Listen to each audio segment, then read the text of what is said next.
So, guys, my daughter is also a nanny. She's been doing this since she was 16. So, Lachelle, you're working in a home and the parents work from home too, and they keep interrupting you with the child. What do you do? I asked them why they need me here. Because that's my go-to. Hey, mom and dad, let's sit down and have a talk.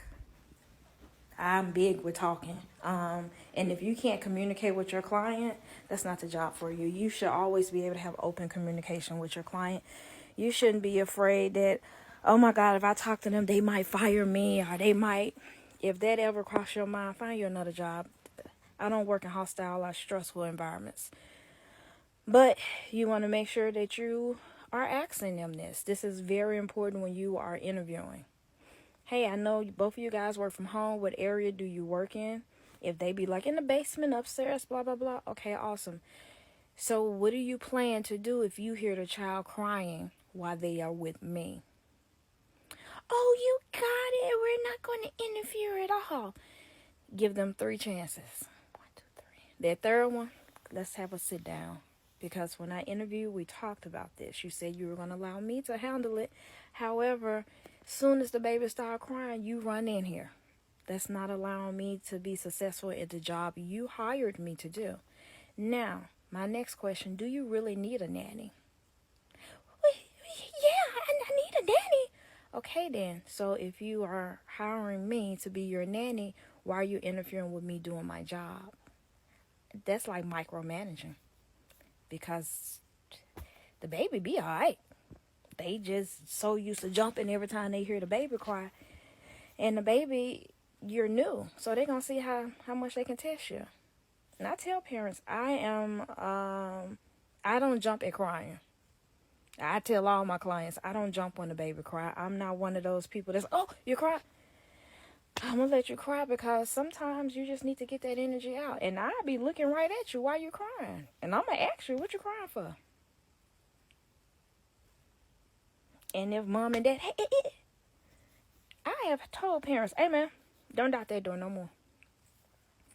Once you're in your office, please don't come out if you hear your child crying. I got it. This is the reason why you hired me. We got a camera in the room. We got cameras all over the house. Text me and ask me what's going on. But I ain't you text me too many times and ask me, what's I'm gonna highlight the last message that I sent you and send it back to you again. Because now we really need to sit down and find out, why did you hire me? Because obviously you don't want nobody watching your baby.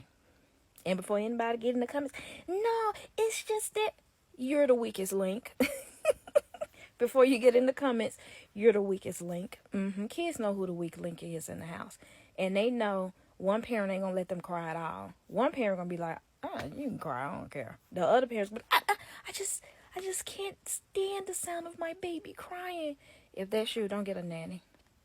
Because a lot of times we're going to be like, what's going on, buddy? What are you crying for?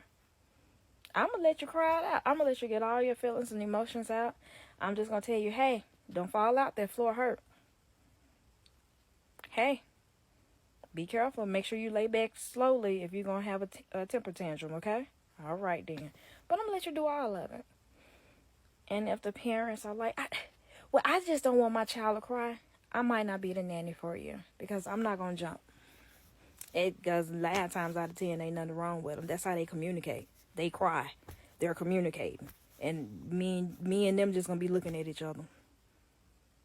That's it. But please communicate with your families. And if you feel like you can't communicate with your nanny client because of fear of losing your job or any of that, or you get bad anxiety when you speak up for yourself, stand in the mirror and have some key points that you want to go over and look at yourself in the mirror and say, I got this every day. I'm strong enough to stand up for myself, and I'm strong enough to say what's on my mind. I don't have to hold it. Release that throat chakra. That's it.